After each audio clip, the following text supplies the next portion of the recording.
네, 안녕하세요. 정승민 교수입니다. 네. 자, 오늘은 이제 실습 기초 중에 전력 시스템 일반 내용 두 번째 파트라고 보시면 되겠습니다. 지난 시간은 우리 직류 시스템을 기반으로 전력 시스템에 활용되는 용어들과 배경 지식에 대한 이해를 했다면, 오늘은 이제 교류에서부터 시작을 한다고 볼 수 있습니다. 거기서부터 시작을 해서 보호 계정 그리고 전력 시스템 운영에 대한 기본적인 내용까지 또 전달할 수 있도록 하겠습니다. 자, 학습 내용은 전력 시스템이란 지난 시간에 이어서 진행을 한다는 거죠. 그리고 유효 전력과 무효 전력의 개념을 한 번 더 점검할 수 있는 시간을 가질 수 있도록 하겠습니다. 그리고 교류 시스템의 특성 확인을 보호 계정과 전력 시스템 운영에 대해서 내용을 포함해서 설명드릴 수 있도록 하겠습니다. 자, 학습 목표는 나와 있는 대로 전력 시스템 기본 요소를 확인한다. 그리고 AC, 교류죠. 교류 전기 시스템의 기본 해석 능력을 확인한다. 그리고 전기 시스템의 특성을 설명할 수 있다. 각 요소를 설명할 수 있다. 이 정도로 확인할 수 있겠습니다. 자, 전력 시스템에서 기본적으로 등장하는 건 이제 무효 전력과 유효 전력 개념이 있는데, 요거에 대해서 간단하게 설명을 하고 가도록 하겠습니다. 자, 먼저 교류에 대한 얘기가 또 나와 있네요. 교류. 지난 시간에 말씀드렸지만, 교류라는 건 뭐였어요? 극성을 바꿔서 전류든 전압이든 움직이는 거 우리가 교류라고 합니다. 따라서 삼각파, 구형파, 정연파 이런 거 전부 다 교류가 될 수 있습니다. 그러나 우리가 사용하는 전력 시스템은 삼각파가 구형파로 안 이루어져 있죠. 반드시 정연파로 전기 시스템에 공급이 되고 있습니다. 사인파 또는 코사인파를 활용해서 교류 전압과 전류를 생성해서 공급을 하고 있죠. 자, 어느 나라에서 삼각파로 전기를 공급하더라? 없습니다. 반드시 정연파로 이루어서 전기를 공급하고 있습니다. 자, 이 교류 시스템을 이용하는 이유가 뭘까? 여러분 딱 봐도 직류보다 교류가 훨씬 어려워 보이죠? 지금 밑에 있는 파형만 보셔도 교류 공급하는데 교류로 전기를 공급한다고 하는데 왜 저렇게 꼬불꼬불해서 공급을 해줘야 돼? 교류 시스템을 활용하는 이유는 단순합니다. 변압기죠. 변압에 훨씬 더 용이하기 때문에 교류를 사용을 합니다. 좀 이따 말씀드리겠지만 변압기를 활용을 하면은 얼마든지 전압을 올릴 수 있어서 우리가 교류 시스템을 활용합니다. 자, 그래서 이런 파형들을 이용해서 교류든 직류를 공급한다고 했는데, 우리가 쓰는 전기 시스템 몇 헤르츠죠, 여러분? 60헤르츠죠. 우리나라는 60헤르츠로 전력 시스템 운영을 합니다.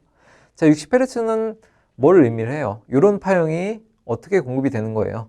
자, 이런 파형이 1초에 60번 공급이 되는 겁니다. 1초에 60번 동안 움직인 걸 우리가 60헤르츠라고 해요. 따라서 하나의 사이클은 60분의 1초, 굉장히 짧은 시간 동안에 이런 하나의 파형이 만들어져요. 자, 그러면 여기서 의문이 생기는 거는, 그러면은 미국 같은 경우 또는 다른 일본 같은 경우는 다 60Hz 쓰나요? 그렇지는 않고요. 미국 같은 경우는 여기 나와 있듯이, 미국은 이제 60Hz 운영이 되는데 50Hz로 운영되는 곳도 상당히 많이 있습니다. 자, 그리고 일본 같은 경우는 조금 특이하게 60Hz를 사용한 데도 있고 50Hz를 사용한 데도 있습니다. 그 지점을 기준으로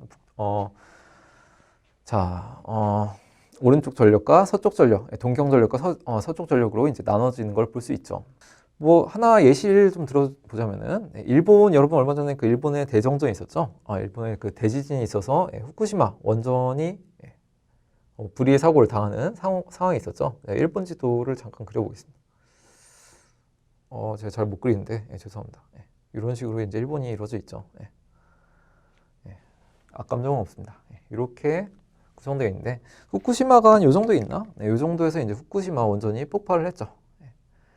자, 그때 뉴스에서 한창 엄청난 위험이다라고 보고를 하면서 전력 시스템이 큰일 났다 이런 얘기를 했었습니다.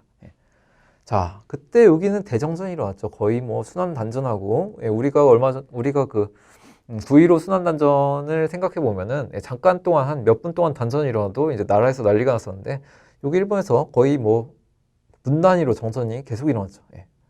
여기 정전됐다가, 여기 정전됐다가, 여기 정전됐다가. 자, 이 정전이 일어나면은 가장 큰 문제가 뭐예요? 원자력을 제어할 수 있는 전원이 없어가지고 이 폭발을 했잖아. 전원이 잘 공급이 돼줘야지 이런 제어 같은 것도 잘 되기 때문에 전원 공급은 반드시 잘 이루어져야 돼요. 자, 근데 여기 그 당시에 이렇게 정전이 나는 상황들이 있었는데 그 당시에 오른쪽은 이제 다른 주파수로 운영되고 왼쪽은 다른 주파수로 운영이 됐었는데 그 기준을 나누는 그 지점을 그 기준을 중심으로 이쪽 지역은 예, 아무런 문제가 없었어요. 전기 시스템을 공급하는데. 예, 왜 그랬어요? 두 시스템이 분리가 돼 있어서 그랬습니다. 자, 여기는 이제 여기는 이제 60Hz로 운영되고 여기는 50Hz로 운영이 됐다고 해봅시다. 자, 두 시스템에 동기화가 전혀 돼 있지 않았기 때문에 여기 있는 60Hz 여기다 함부로 공급을 못 해줘요. 반드시 컨버터를 통해서 공급을 해줘야 됩니다. 근데 그 컨버터가 이제 여기쯤에 하나가 딱 연결돼 있었죠. 하나.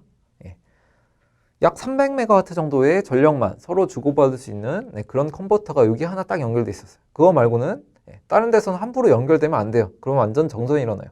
두 시스템은 완벽히 분리가 돼 있었고 단지 여기를 통해서 전기를 조금 보급해 줄 수 있었습니다. 자, 그래서 여기는 이제 난리가 났었는데 여기서는 전혀 문제가 없었죠. 여기서는 오히려 남는 전력을 여기다 조금씩 공급해주는 그런 상황이 있었습니다.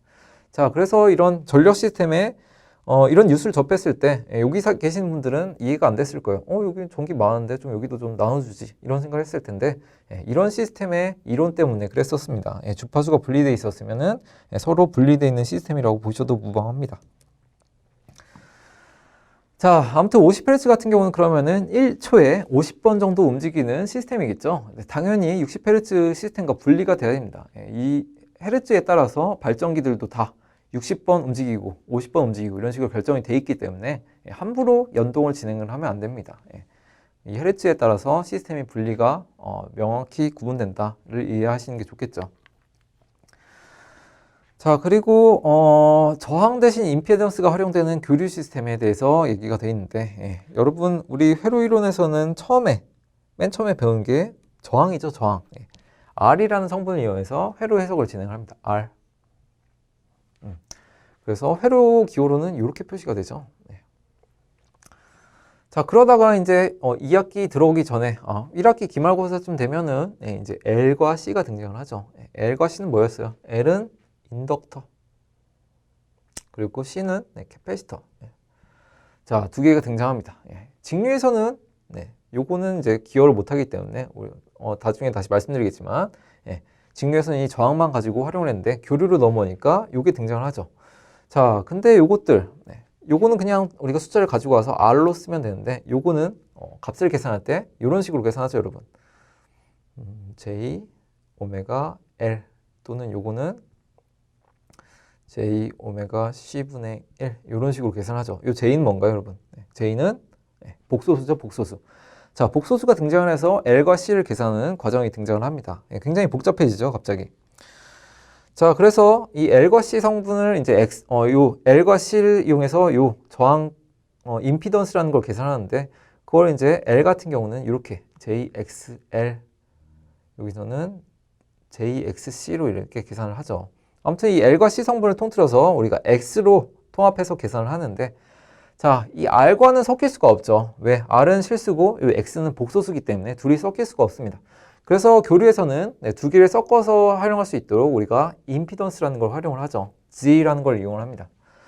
자, G는 어떻게 이루어져 있습니까? R과 X 이렇게 이루어져 있죠. R과 X로 이루어져 있다. 자, 그래서 이 G 값을 계산을 어떻게 해줘야 돼요, 여러분? 이것도 이제 전력 삼각형과 같이 이런 식으로 계산이 돼야 됩니다. R제곱 더하기 X제곱. 크기를 계산할 때 제일 장갑 빼고 이런 식으로 계산을 합니다. 임피던스의 크기 계산할 때는 이런 식으로 또 계산을 하는 걸 확인할 수가 있죠. 자, 그래서 이제 이 인덕턴스나 캐패시터스가 들어가면은 전압과 전류 간에 위상차가 등장을 합니다. 아실이라고 생각되지만 순 인덕터만 있는 회로에서는 전압과 전류 간의 위상차가 어떻게 등장을 하죠? 우리 전류를 기준으로 생각을 하죠. 전압보다 전류가 90도 뒤처지는 상황이 나옵니다. 90도 뒤처지는 걸 우리가 레깅이라고 표현하죠. 그래서 인덕터에서는 레깅 현상이 일어난다. 그리고 캐패시터 같은 경우는 여기 오른쪽에 나와 있는 것처럼 전류가 전압보다 90도 앞서 있죠. 전류가 전압을 이끌어 간다고 해서 리딩이라는 단어를 씁니다. 자, 리딩 같은 경우는 우리가 배워온 진상이라는 표현이죠. 진상. 그리고 아까 말했던 인덕터에서 전류가 끌려가는 현상. 질질 끌려간다는 단어 렉을 이용해 가지고 레깅이라고 표현하는데 요거를 이제 진상이라고 얘기를 합니다. 밑에 그림과 같은 경우는 저항 성분이 같이 껴있을 때 어떻게 되는지 보여주는 건데 인덕터와 저항이 깔려 있을 때도 인덕터의 영향을 받아서 조금 끌려가는 걸 볼 수 있는데 아까보다는 조금 완화가 됐죠. 인덕터의 영향이 좀 줄어들어서 그렇습니다. 자, 오른쪽과 같은 경우는 저항이 달려있을 때 캐패시터 전류가 전압을 끌고 가는 그런 특성이 조금 완화되는데 이것도 저항의 성분 때문에 캐패시터의 성분이 좀 줄어들어서 그렇다고 볼 수 있겠죠. 자, 아무튼 여기서 중요한 거는 인덕터에서는 전류가 끌려가고 캐패시터에서는 전류가 앞서 나간다. 이게 이제 중요한 내용인데 자, 요걸 이제 좀 헷갈리기 때문에 우리가 하나의 용어를 가지고 하죠. 이 책에도 설명이 되어 있습니다. 우리가 외국에서 L과 C를 설명할 때 이제 자주 등장하는 표현인데 그 설인 있죠, 여러분. 게임을 하시면 자주 등장하는 설인 중에 예티라는 게 있죠, 예티.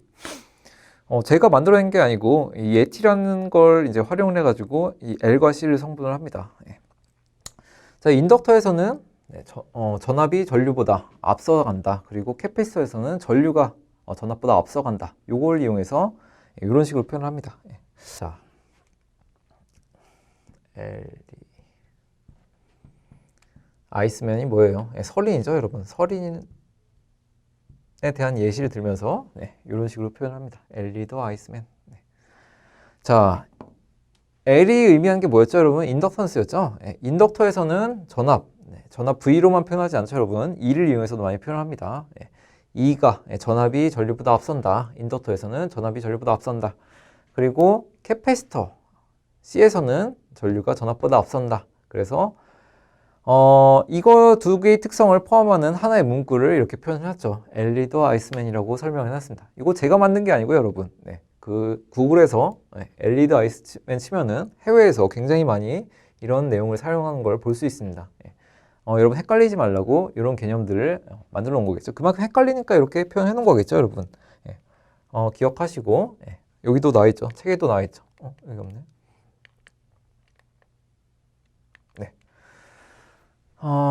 기억하시기 바라고. 여기 나와 있네요. 역륜과 전압 상태 등을 이제 L과 C를 이용해서 우리가 보상을 하거나 진상이냐 지상이냐를 확인을 하는데 그때 나타나는 특성이 이런 식으로 L에서는 인덕터에서는 전압이 앞서고 캐패시터에는 전류가 앞서기 때문에 그걸 기억하시면서 보상을 진행해야 됩니다. 자, 지금 L이 많으니까 지금 무효 전력을 보상을 해줘야 되는데 흡수를 해줘야 되냐, 공급을 해주냐, 요걸 파악을 해줘야 되죠. 그렇기 때문에 그 특성을 바로바로 파악할 수 있게끔 이렇게 정리를 해놔야겠습니다. 자, 그러면 이제 넘어가서 유효 전력과 무효 전력에 대한 얘기를 좀 해보도록 합시다. 자, 우리가 전력 시스템에 공급되는 전력을 피상 전력을 많이 활용을 하죠. 피상 전력. 그 피상 전력은 뭐로 이루어지냐? 우리 지난 시간에 전력 삼각형의 예시를 들었었는데 유효 전력과 무효 전력으로 구성이 되어 있습니다. 자, 두 전력 모두 반드시 필요한 전력이다 라고 책에 설명이 되어 있죠. 자, 두 전력이 뭘까? 우리가 실제로 사용하는 전기는 유효 전력이죠. 발전기에서 생산하는 전기 전부 다 유효 전력입니다. 자, 전기요금으로 우리가 돈을 내죠. 전기를 얼마큼 썼으니까 돈을 이만큼 내. 요거 계산할 때 뭘 이용하냐? 당연히 유효 전력입니다. 자, 열을 발생시킨 전력. 우리 그 겨울 되면은 히터를 이용해서 전기를 열을 발생시키죠. 그리고 뭐 전기, 뭐 난로, 라디에이터 이런 데서 이제 열을 발생시키는 거. 무효 전력이 기여를 하냐? 전혀 아니죠. I 제곱 R을 이용한 열을 이용해서 공급을 합니다. 자, 그래 단위는 이제 와트, 킬로와트, 메가와트 이런 것들을 사용을 하죠. 기가와트 이런 것들. 와트 단위를 씁니다. 제임스 와트의 명칭을 따가지고 와트 단위를 쓰죠. 그럼 무효 전력은 뭐예요? 하는 일이 뭘까? 자, 우리가 직류에서는 무효 전력이 존재하지 않아요. 직류에서는 캐패시터, 인덕터 제 역할을 못하죠. 자기적인 특성이 잘 발생하지 않습니다. 자, 근데 교류에서는 전류와 전압이 계속 정연파 형태로 바뀌기 때문에 자기장이 생겨요. 자기장이 생기면서 전기 시스템에 자기가 등장을 하게 됩니다.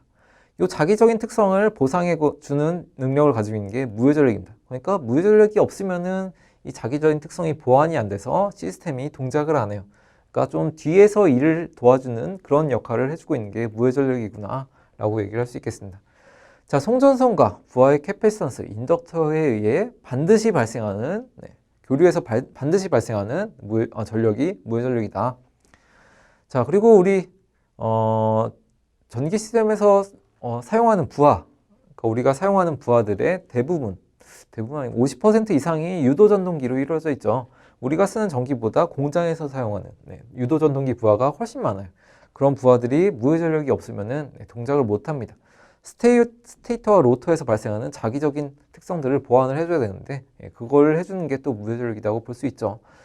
심지어 이 무해 전력이 제대로 공급되지 못하면은 시스템 문제가 발생하기 때문에 대규모 수용가 근처에는 뭔가 좀 보상을 해주기 위한 그런 설비들이 갖춰져 있어요. 일반적인 송전선로에도 무해 전력을 보상해줘야 되는 부상해주는 상황이 필요하기 때문에 캐패시터들이 보상기로 달려있는 경우가 많고 굉장히 귀중한 수용가, 뭐 삼성전자라든지 이런 데에서는 무해 전력을 원활하게 보급을 해주기 위해서 굉장히 고가의 전력전자 설비를 활용한 스타콘과 같은 고가 설비로 보조하는 경우가 굉장히 많이 있습니다. 그래서 이거 같은 경우는 단위를 킬로바 또는 메가바 이렇게 씁니다. 볼티지 암페어 리액티브 단위를 써가지고 바의 단위를 쓴다. 이것도 이제 이해를 하셔야겠죠. 자, 무해 전력에 대한 특성을 이제 이해하기가 어려우시는 분이 많아서 그림으로 굉장히 많이 설명이 등장을 합니다. 이것도 이제 제가 그린 게 아니고 외국에서 많이 활용되는 그림이죠. 자, 여기 나와 있는 대로 빨간색 공을 저기 끝까지 굴려간다고 생각을 해봅시다. 자, 당연히 직선거리로 미는 힘이 제일 중요하겠죠. 절로 이끌어야 되니까 우리가 하는 목표로 힘을 내야 될 거 아니에요. 거길로 힘을 줘야 되는 그거를 우리가 유효전력이라고 하면은 만약에 저렇게 기울기가 좀 삐뚤어져 있어. 그러면은 저렇게 저쪽으로만 힘을 주면 어떻게 될까요, 여러분? 저쪽으로 힘을 주면은 이렇게 아래로 굴러가겠죠, 공이. 힘을 몇 미터 좀 가지 못하고 좀 밑으로 떨어져 버리는 그런 상황이 발생을 할 겁니다. 자, 그걸 방지하기 위해서 옆에서 도와주는 사람 있죠. 그게 이제 메가바, 무효 전력이구나 이렇게 생각할 수 있겠습니다. 실제로 저기 가는데 아무런 힘을 기여를 하진 못하지만 보조를 해줌으로써 전력 시스템의 송전을 원활하게 전달해 줄 수 있도록 보조해 주는 역할, 그게 이제 무효 전력이구나 이해를 할 수 있겠습니다. 그래서 전력 삼각형에서 이렇게 활용이 되고 있죠. 삼각형의 그림을 아주 적절하게 가지고 왔죠. 지금 저기 나와 있는 대로 기울어진 형태에서 무효 전력이 보조해 주는 역할을 하는 것을 우리가 무효 전력이라고 표현을 합니다. 자, 그리고 역률에 대한 식을 여러분 역률에 대한 거 이제 좀 헷갈리신 분인데 피상 전력분에 유효 전력이 얼마나 있냐 요거를 이용해서 표현을 하죠. 우리가 송전 같은 데 사용하는 게 이제 피상 전력에 대한 표시를 많이 하는데 피상 전력에서 얼만큼의 유효 전력이 있냐 요걸 가지고 우리가 역률을 표시를 합니다. 몇 퍼센트 정도가 유효 전력이냐, 나머지는 무효 전력이겠죠. 피상 전력 중에 얼마만큼이 유효 전력으로 포함되어 있냐 요거를 우리가 역률이라고 얘기를 합니다. 자, 역률을 설명하는 그림이 또 적절한 그림이 하나 또 있죠. 맥주를 이용해서 많이 표현을 합니다. 우리가 맥주를 따르면은 잘 따르면은 잘 발생하지 않겠지만 대부분 거품이 발생을 하죠. 맥주를 따를 때 거품이 발생을 합니다. 우리가 이렇게 실제로 응용할 수 있는 부분을 리얼 파워라고 얘기하고 유효 전력이라고 얘기를 하고 위쪽에 있는 거품 부분을 무효 전력이라고 얘기를 합니다. 요렇게 표시하면 좀 쓸데없어 보이긴 하는데 무효 전력이 실제로는 전력 시스템 운영에 활용이 된다는 걸 이해를 하셔야겠죠. 네. 자, 그리고 이 무효 전력을 종종 이제 전기기사 같은 데서 등장하는 것이 이 무효 전력 보상에 대한 얘기가 많이 나오죠. 만약에 저런 식으로 유효 전력과 무효 전력을 공급해주는 시스템이 있다고 해봅시다. 위와 같은 그림에서. 자, 세 개의 전동기에서 다 무효 전력을 요구하고 있어요. 그래서 외부에서 무효 전력을 공급해주는 상황이 저런 식으로 등장하면은 자, 142kVA 정도의 피상 전력을 공급해주는 통이 필요하죠. 케이블이 필요합니다. 그거 말고 뭐 변압기도 필요하고 굉장히 많은 설비들이 필요하죠. 근데 만약에 무효 전력을 바로 옆에 공장 옆에다가 저런 식으로 캐패시터를 달아서 보급을 한다고 생각을 해봅시다. 자, 67kVA 정도를 바로 옆에서 공급해주면은 아까 필요했었던 송전선, 케이블 두께 또는 뭐 변압기 용량 이런 것들을 산정하는 데 있어서 훨씬 더 많은 저감이 발생을 하겠죠. 그래서 뭐 답 중에서 뭐 송전 설비의 여유율 증가 이런 얘기가 있을 텐데 다 이런 개념에서 나왔습니다. 다 바로 옆에서 무효전력을 공급해주면은 이런 식으로 송전 설비의 경제성을 확대할 수 있다. 이런 개념에서 등장을 하죠. 자, 저 60kV를 공급 안 해주면 안 됩니다. 그러면은 모터가 제대로 돌아가지 않기 때문에 반드시 옆에서 공급하든 아니면 그러지 못할 때는 송전선에서 끌어주든 이런 식으로 반드시 마련을 해줘야 됩니다. 개념을 좀 정리를 하시기 바랍니다. 자, 이거 아까 전력삼각형에 나왔던 건데 간단하게 계산을 해보라고 이렇게 나와 있죠. 메가바가 나와 있고 저기 각도가 나와 있습니다. 이제 각도 같은 경우는 역률을 이용해서 계산이 각도 같은 경우는 역률에서 이제 많이 활용이 되는데, 자, 우리 아까 전력삼각형 했을 때 그 빗변의 기울기를 우리가 위삼각을 이용해서 표현을 하는데 그게 이제 역률각이라고 얘기를 합니다. 역률각. 그걸 이용해서 유효전력과 무효전력 계산할 수가 있죠. 피상전력에다가 코사인 역률각을 해주면은 유효전력이 계산이 되고, 피상전력에다가 사인 역률각을 해주면은 무효전력이 계산이 됩니다. 그런 식으로 전력, 유효전력과 무효전력을 계산하는 방안을 익숙하게 다뤄줘야겠죠. 자, 그리고 삼상 시스템에 대한 얘기가 나오네요. 삼상이 뭘까라고 얘기하신 분은 전력공학을 다시 배워야겠죠. 자, 우리가 맨 처음에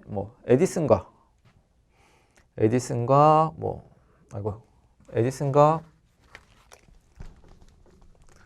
니콜라 테슬라를 이용해서 DC와 AC를 설명을 해줬죠. DC가 에디슨, AC가 이제 니콜라 테슬라.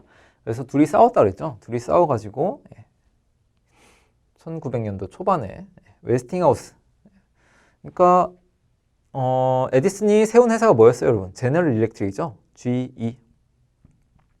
그리고 니콜라 테슬라가 세운 건 아니고 니콜라 테슬라가 이제 운영에 참여한 데가 이제 웨스팅하우스라는 데가 있었습니다. 웨스팅하우스.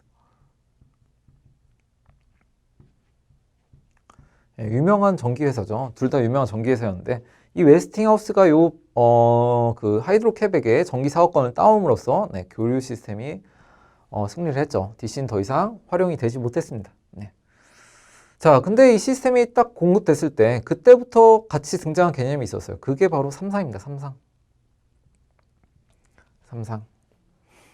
자, 교류 시스템 하면 우리가 단지 요것만 생각하기 쉽죠. 요거.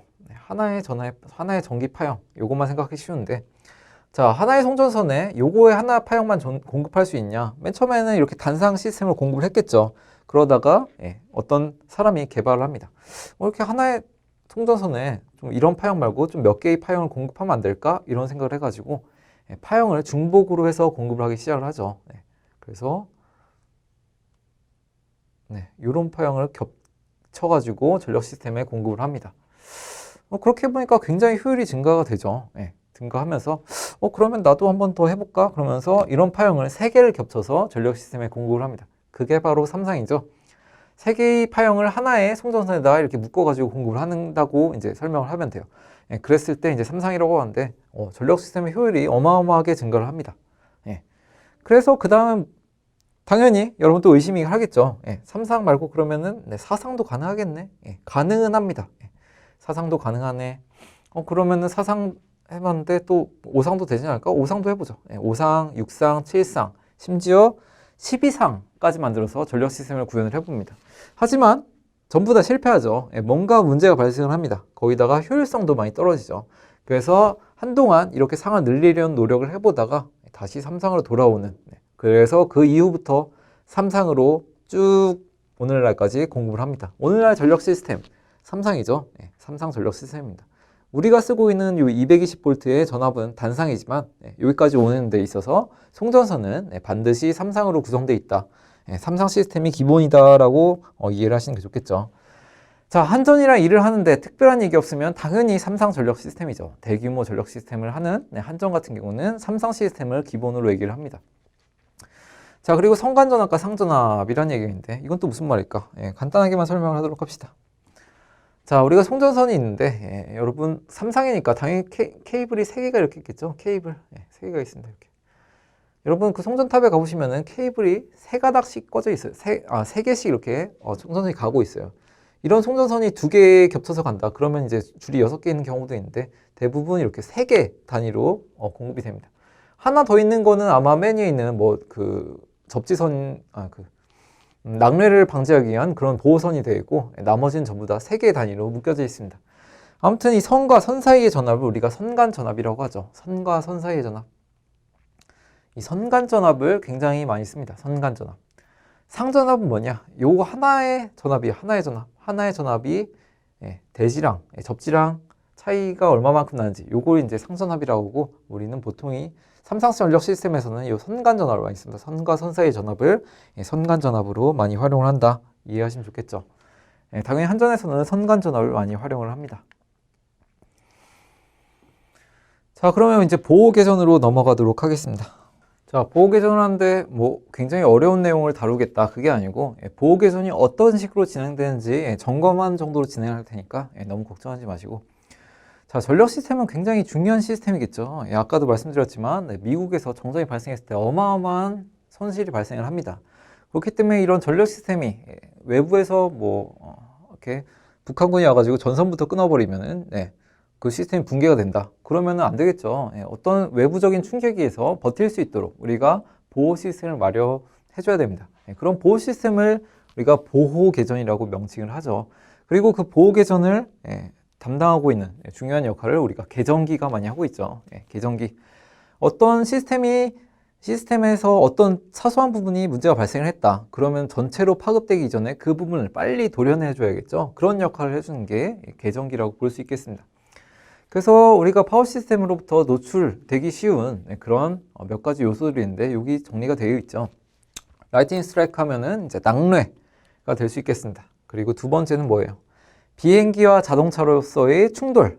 비행기와 자동차에서의 충돌. 우리나라에서는 좀 보기 힘든 경우가 되겠지만 미국 같은 경우는 어떻습니까? 그 경비행기 굉장히 많이 날리죠. 경비행기가 송전선에다 박으면 어떻게 돼요? 바로 붕괴가 일어나겠죠. 그랬을 때 어떻게 대처를 해줄까? 그리고 자동차로서의 사고, 사막 같은 데서도 이제 사고가 발생할 수 있기 때문에 이런 것들을 보호를 해줘야겠다, 이런 얘기가 있죠. 그리고 많이 발생하는 것 중에 하나가 동물입니다. 동물에 의한 사고. 동물, 여러분 그 뉴스 같은 데 보시면 가끔씩 기차 같은 데에 쥐들이 올라가서 집 짓고 다람쥐가, 까치가 집을 지어가지고 사고가 발생하는 거 굉장히 많죠. 다람쥐, 뱀들이 전선 까먹어서 그 전선 피복 벗겨내서 사고가 발생하는 경우 굉장히 많이 있습니다. 그런 것들로부터 대비를 해줘야 된다. 그리고 눈과 바람에 의한 폭풍들에 대한 대비를 해줘야 된다. 그리고 스위칭 에러, 우리가 전기적인 시스템을 제어를 하다 보면은 스위칭 에러도 발생할 수 있죠. 에러들이 발생하는데 그런 것들에 대한 대비, 그리고 서지에 대한 대비도 해줘야 된다, 이런 얘기가 되어 있죠. 이런 것들을 통틀어서 우리가 보호할 수 있는 시스템을 마련해줘야겠죠. 자, 그래서 개전기는 이런 것들로부터 보호를 하기 위해서 구성이 됩니다. 그래서 몇 가지 분류로 이제 개전기를 활용하는데 첫 번째부터 이제 5가지 정도의 분류가 있는데 우리가 다룬 거는 이제 보호 개전. 아까 과전압이나 과전류로부터 발생할 수 있는 보호 개전에 초점을 맞춰서 전기적인 부분에 초점을 맞춰서 보호 개전에 검토를 진행하도록 하겠습니다. 위쪽에 있는. 자, 기본적인 목적은 말씀드렸죠. 사고가 발생했을 때, 아까와 같은 다양한 사고들이 발생했을 때 전기 시스템을, 전력 시스템을 그 효과를 다른 데로 파급시키지 않도록 보호를 하기 위한 목적이에요. 그래서 기본적인 목표가 빠르게 그 부분을 분리를 시켜버리는 겁니다. 그래서 파급이 되지 않도록 개전기를 마련을 하죠. 그래서 그 개전기는 당연히 선택성과 민감성, 그리고 신뢰성을 요하게 됩니다. 선택성. 자, A지점에서 사고가 났는데 B지점에서 개전기가 끊어져요. 그러면 당연히 안 되겠죠. 선택적으로 동작을 해줘야겠죠. 자, 그리고 얼마나 민감하냐, 이것도 굉장히 중요하죠. 우리가 기본적으로 1kA의 전류가 흐르고 있는데 1.05kA의 전류가 흘렀다. 5% 정도밖에 안 됐는데 그 시스템을 그냥 딱 차단해 버렸어요. 그러면은 문제가 될 수 있겠죠. 민감성도 반드시 고려해야 한다. 5%의 전류는 일반적으로 사고를 안 칩니다. 한 2~3배 이상의 전류가 흘렀을 때 어떻게 될 것인지 이런 것들에 대한 얘기가 다뤄져야겠죠. 그리고 신뢰성. 이게 동작이 당연히 신뢰성을 가지고 움직여줘야겠죠. 뭐 3배, 5배 이제 전류가 흐르고 있는데 전혀 동작을 하지 않아요. 동작에 대한 신뢰성을 반드시 마련해줘야겠습니다. 이런 것들이 보통 일반적으로 요구되는 개전기의 특성이라고 볼 수 있겠습니다. 자, 그래서 사고에 대한 종류를 몇 가지 보도록 합시다. 라인 투 그라운드 폴트가 있는데 이건 무슨 얘기일까? 라인 투 그라운드. 가장 흔한 사고, 여기 그림에 나와 있는데 나무가 있네, 나무가. 무슨 말일까? 자, 우리가 송전선이 굉장히 장거리로 연결돼 있죠, 여러분. 장거리. 우리나라 같은 경우는 세 발의 피죠. 미국 같은 경우는 어마어마한 규모의 송전선이 건설되어 있습니다. 당연히 미국에는 토지도 넓고 숲도 많기 때문에 나무들이 굉장히 많은 데를 지날 수가 있겠죠. 산에다 설치하면은 송전선이 이렇게 기본적으로 나무를 좀 깎겠지만 나무라는 게 그냥 그대로 평생 유지되는 게 아니고 조금씩 자라기 시작을 합니다. 자, 이런 나무들이 어마어마하게 많이 있어요. 그걸 이제 잘라내고 했지만 그게 결국은 자르다가 여기까지 올 수도 있습니다. 자, 이렇게 흔들리다가 이렇게 올라오다가 이제 바람에 의해서 송전선도 흔들리고 나무도 흔들리는데 이때 송전선이랑 부딪혀요. 그러면 이제 위험한 상황이 발생할 수가 있겠죠. 자, 당연히 기본적으로 전선은 다 피복이 쌓여져 있습니다. 당연히 전기가 흐르지 않도록 돼 있죠. 나무도 마찬가지예요. 전기가 안 흘러요. 근데 여기 접지가 접지 그냥 땅을 이제 접지라고 하죠. 근데 여기 갑자기 비가 내리기 시작을 합니다. 나무도 많이 자라고 갑자기 비가 내리기 시작을 하죠. 이렇게 내립니다. 자, 그런데 여기 중간에 이제 피복이 뭐 영구적으로 안 벗겨질 수는 없겠죠. 여기 조금씩 벗겨지기 시작할 수 있겠죠. 여기 이렇게 벗겨져 있습니다. 잘 안 보이겠죠? 벗겨집니다. 자, 벗겨져 있는데 비가 와가지고 이렇게 도체에 물이 흘러요. 물이 뚝뚝뚝 흐릅니다. 물이 흘러가지고 물로 코팅이 돼버렸어. 자, 그리고 나무에도 물이 흐를 수 있죠. 당연히 비가 오면은 비가 흘러가지고. 자, 이 피복 벗겨진 사이로 전기가 흘러가지고 물은 도체죠. 물은 도체이기 때문에 물을 통해서 대지와 연결되는 상태, 이런 상태가 발생할 수 있겠죠. 선과 그라운드 사이에 접지가 발생해버렸다. 선과 그라운드 사이에 연결이 돼버렸다. 그래서 우리가 요거를 여기 나와 있는 대로 라인 투 그라운드 폴트라고 얘기를 합니다. 지락사고죠. 지락사고. 흔히 말하는 지락사고를 이런 식으로 표현을 합니다. 뇌에 의한 사고가 일반적으로 제일 많고요. 나무에 의한 지락도 방금 전에 말한 대로 등장합니다. 뇌에 의한 지락은 뭐예요? 번개가 치는 거죠. 번개가 칩니다. 번개가 쳐가지고 송전선을 탁 때려가지고 여기로 이제 전선을 통해서 전기가 흘러가지고 송전탑으로 땅에 꽂혀요. 이렇게 되는 거 우리가 지락사고라고 얘기를 하죠. 선과 대지 사이에 연결돼 버렸기 때문에 뇌에 의한 지락사고도 이런 식으로 발생할 수 있다는 걸 이해를 하셔야겠죠. 자, 그리고 라인 투 라인 폴트가 있습니다. 방금 전에 말했던 지락사고가 제일 많이 흔한 케이스고 선과 선 사이의 사고다. 말 그대로 송전선과 송전선 사이에 연결이 발생을 해버리는 거예요. 송전선 사이에. 자, 기본적으로 발생할 수 있는 건 바람에 의한 영향이 있을 수 있죠. 송전선도 선으로 꽤 긴 거리를 연결했기 때문에 바람이 이제 힘을 주면은 송전선이 흔들립니다. 이렇게 좌우로 흔들리죠. 좌우로 흔들리다가 딱 선과 선 사이에 딱 결합이 발생을 했어요.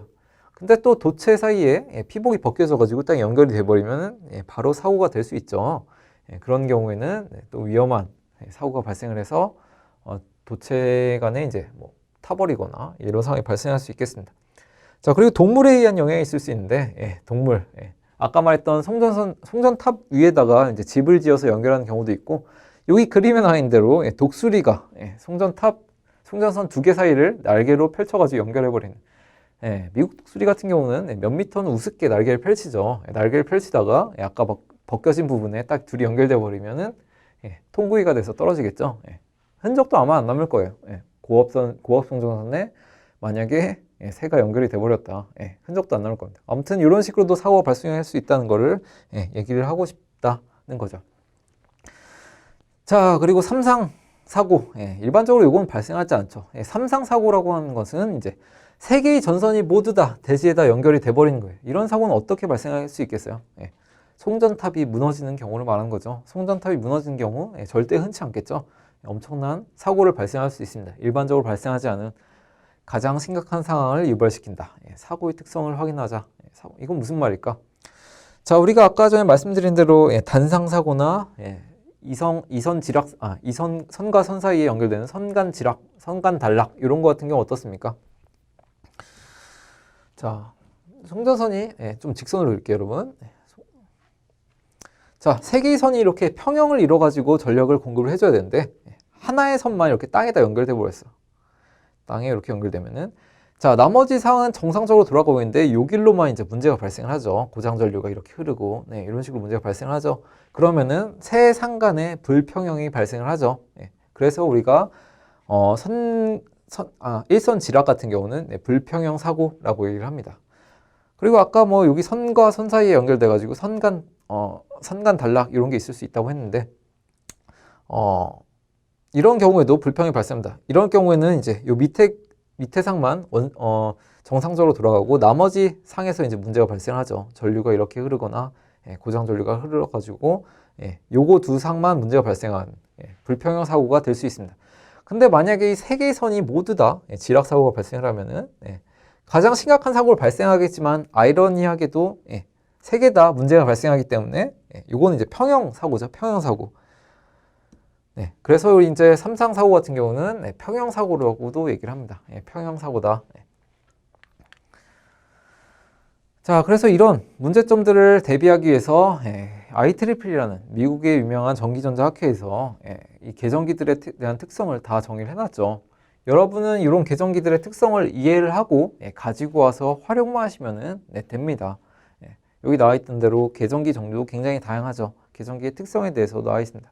거리 계전기, 뭐 저전압 계전기, 뭐 열 계전기, 뭐 이런 것들이 있죠. 전기기사에 많이 등장하는 그런 계전기들, 이런 특성들이 다 IEE에서 정의가 되어 있고 그 규격들도 명칭이 되어 있기 때문에 여러분은 적정한 규격의 계전기를 가지고 와서 설치만 해주면 됩니다. 이건 이제 국제 공동 표준이라고 볼 수 있죠. 자, 가장 많이 사용되는 과전류 계전기에 대한 설명이 나와 있습니다. 민감성을 구분하여 기기를 선정해서 전류 크기, 동작 시간을 고려해서 스펙 중에 선택을 해라. 무슨 말일까? 자, 계전기에서 이제 감지하는 거는 시간과 전류가 있습니다. 과전류 계전기에는 이런 경우가 있다는 거 있죠. 여기 나와 있는 대로 다양한 종류의 스펙들이 있는데 요거 중에 우리가 뭘 선택하면 좋을까? 요걸 어떻게 판단하면 좋을까? 얘기를 해보자는 거죠. 자, 방금 전에 말한 대로 이런 그래프가 있고 여기는 전류, 그리고 여기는 시간이라고 합시다. 그리고 이제 선에 이런 선이 하나 있었는데 이게 무슨 말일까 생각을 해보자는 거죠. 자, 여러분 사고가 발생하면 전류가 흐르겠죠. 어떤 특정한 사고에 의해서 어떤 크기의 전류가 이렇게 흐를 겁니다. 이런 전류가 시간이 y축이니까 이런 식으로 시간에 따라서 흐르겠죠. 자, 이렇게 흐르는데 이렇게 흐르는 전류를 우리가 언제까지 감당할 수 있겠냐, 요거를 이제 계전기로 파악을 미리 하자는 거죠. 계전기 특성을 요걸 가지고 선택을 하자 이 말입니다. 자, 만약에 이런 전류가 나는 여기까지만 딱 도달하면은 더 이상 견딜 수 없어. 그럼 이제 차단했으면 좋겠어. 그러면은 이제 여기서 요 선을 통과하는 순간 계전기는 동작을 합니다. 여기를 지나는 순간 더 이상 이제 전류를 흐를 수 없는 그런 상황이 돼버리는 거죠. 근데 만약에 사고 전류가 요 정도밖에 안 된다. 요 정도밖에 안 돼요. 근데 요거 같은 경우는 요 특성에 의하면은 아까 계전기가 동작한 그 지점까지 가도 계전기는 동작을 안 하겠죠. 왜? 요 곡선에 의해서 요 곡선이 아직 도달하지 않았기 때문에 더 시간이 흘러야 돼요. 이런 식으로. 더 흘러가지고 요 정도 시간이 흘렀을 때 계산기랑 선이 만나버렸네. 그러면 이제 동작을 해버립니다. 이런 특성을 보여주는 걸 볼 수 있죠. 자, 만약에 나는 이런 계전기 말고 이런 계전기 쓰고 싶어. 나는 전류 크기보다 전류 크기는 별로 중요하지 않아. 난 시간이 더 중요해. 그래서 이런 거라고 생각을 해봅시다. 그러면은 이제 아까는 요 지점에서 사고가 발생했을 때 계전기 동작을 했지만 만약에 이 계전기를 쓰는 경우 요때는 동작 안 하고 한참 동안 더 기다려야지 요때 이제 사고를 인식하고 계전기가 동작을 합니다. 요거 같은 경우는 이제 전류 크기가 별로 차이가 없기 때문에 여기서도 거의 비슷한 동작을 보여주겠죠. 여기서도 먼저 만나는 경우가 있기 때문에 이런 식으로 차이를 가지고 계전기가 동작을 하게 됩니다. 이런 특성들이 몇 가지 스펙으로 결정되어 있기 때문에 이 중에서 선택을 하면 된다, 이런 얘기겠죠. 여기 나와 있는 노란색 같은 경우는 굉장히 안정성을 중시하는 계전기라고 볼 수 있겠습니다. 조금만 전류가 흘러도, 조금만 시간이 흘러도 계전기가 동작을 해버리는 굉장히 순간적인 동작 특성을 보여주고 있죠. 그거와 반해서 이제 검은색 같은 경우, 빨간색 같은 경우는 전류가 상당히 고전류가 흐르더라도 일정 시간은 버티도록 구성이 되어 있습니다. 이런 식으로 동작이 되도록 설정이 되어 있기 때문에 그건 우리가 가져와서 사용만 하면 되겠다는 걸 보여주고 있죠. 과전류 계정기의 동작은 이런 식으로 진행된다고 이해를 하시면 좋겠습니다. 자, 그리고 차동 계정기가 이제 여러분 전기기사에 많이 등장을 하죠. 이해를 많이 하시겠지만 여기 왼쪽 그림 같은 경우는 들어오는 배전용 계정기라고 볼 수 있죠. 배전용 전선에 들어오는 전류랑 나가는 전류를 비교를 해서 나가는 전류의 총합을 또 다 취합했을 때 들어온 전류랑 딱 비교를 해가지고 들어온 전류보다 나가는 전류가 더 많네. 그러면 어디서 뭔가 전기가 새고 있는 거죠. 그런 경우에는 빠르게 계정기를 동작시켜서 분리를 시키도록 구성을 한 거라고 볼 수 있습니다. 자, 오른쪽도 이제 비슷한 얘기인데 발전기에도 저런 식으로 차동 계정기를 해놨습니다. 그래서 계통 쪽에 공급한 전류와 발전기에서 만들어진 전류를 두 개를 비교를 합니다. 그래서 여기서 뭔가 나간 전류가 좀 줄었으면은 계통 쪽으로 나간 전류가 좀 줄면은 발전기 내부에 뭔가 새고 있는 거잖아요. 발전기 내부에 뭔가 문제가 있어서 전류를 적게 내보내고 있는 거기 때문에 이런 경우에도 빨리 발전기 보호를 분리하도록 구성이 되어 있는 걸 볼 수 있습니다. 이런 게 이제 차동 계정기의 형태죠. 자, 차단기 동작의 문제점은 뭘까? 차단기 많이 달면 좋죠. 여러 개 달면은 안정성이 향상이 됩니다. 근데 문제점이 뭘까요? 만약에 아주 사소한 문제가 발생했는데 모든 차단기가 동작을 해버리면은 굉장히 전력 시스템에 경제적인 문제를 안겨줄 수 있겠죠. 그렇기 때문에 꼭 필요한 경우에만 동작할 수 있도록 그것만으로도 안정성을 확보하는 게 가장 경제적인 솔루션이라고 볼 수 있겠습니다. 그래서 우리가 계정기를 연결할 때는 영역을 구분하는 게 일반적입니다. 너는 여기 부분만 담당을 해. 그리고 너는 여기까지만 담당을 해. 이렇게 다 설정을 해놔가지고 계정기가 그 지역을 중심적으로 판단을 하고 추가적인 보호 계전을 설정을 해놓는 경우 다른 계정기가 요 지역까지는 좀 커버를 할 수 있도록 설정을 해놓은 경우 이런 식으로는 이제 보호 계전을 확대가 가능하고 기본적으로 자기 영역을 설정해놓고 안정성을 확보한 다음에 다른 영역을 감시하는 그런 프로텍션 스킴을 사용하는데 그게 바로 이제 존 프로텍션이라고 얘기를 하는 거죠. 계정기 활용의 일반적인 형태라고 볼 수 있겠습니다. 자, 이것도 이제 비슷한 내용인데 거리 계정기가 많이 활용을 하죠. 거리 계정기. 어떤 특정 지점에 사고가 발생했을 때 계정기가 자체적으로 저항값이나 X값을 계산을 합니다. 그래가지고 저항값과 X값을 계산한 다음에 여기서 사고 전류가 들어오고 있는데 이 거리는 딱 봤을 때 몇 퍼센트 어느 정도 됐어. 그래서 요거는 내 영역이 아니구나 혹은 내 영역이구나 이런 식으로 판단을 합니다. 그래서 저희 파란색 영역에 들어오면은 계정기가 동작을 할 수 있도록 구성이 되는 거죠. 이게 이제 거리 계정기의 동작 원리라고 볼 수 있겠습니다. 이런 원 형태를 가지고 이제 동작을 하는 걸 볼 수 있습니다. 자, 거리 계정기를 이제 존 프로텍션에 활용할 경우 이런 식으로 활용을 하고 있죠. 존을 몇 가지로 구분을 해가지고 계정기에 동작할 수 있도록 설정을 해놨습니다. 자, 여기 밑에 그림을 보시면은 존 1 같은 경우는 약 85%, 100%를 이제 일정 거리라고 한다면은 85%의 거리만 얘가 이제 센싱을 하도록 설정을 해놨습니다. 그래서 이거는 이제 1차적으로 동작하는 영역이라는 거죠. 존 1이라는 경우는 가장 먼저 동작하는 영역. 이 영역 안에서 발생하면은 이 계정기는 바로 응답을 해줘야 됩니다. 근데 만약에 존 2라는 걸 설정해 놓고 120%, 약 120%의 거리만큼은 존 2라고 설정을 했다. 그러면 이거는 존 1보다는 조금 늦게 동작을 하지만 얘가 존 2에서는 그래도 존 1에서 커버가 만약에 안 된 경우에 파급이 더 이상 벌어지지 않도록 120% 정도도 존 2에서 커버를 하자 이렇게 설정을 해놨다고 볼 수 있죠. 자, 그리고 존 3 같은 경우는 더 넓은 영역을 커버하는데 대신 여기 같은 경우는 조금 더 시간을 가져줘야겠죠. 다른 차단기가 동작하는지 눈치를 먼저 살핀 다음에 얘가 추가적으로 들어갈 수 있도록 중복으로 보호하기 위해서 이런 식으로 보호를 한다는 걸 보여주고 있는 거죠. 자, 그래서 오늘 이번 차시에서는 보호 계정까지 교류 시스템을 기본으로 보호 계정까지 이제 다루는 시간이었습니다. 사고에 대한 종류도 파악을 해가지고 고장 전류의 특성을 확인을 했죠. 이런 고장 전류에 대비해서 보호 계정기를 설정해야 되는 그런 기본적인 내용들을 다뤘다고 볼 수 있겠습니다. 자, 다음 시간에는 나머지 부분을 추가적으로 다룬 다음에 신재에너지 계통 연계에 필요한 계통 연계 기준을 확인하는 시간으로 진행될 수 있도록 하겠습니다.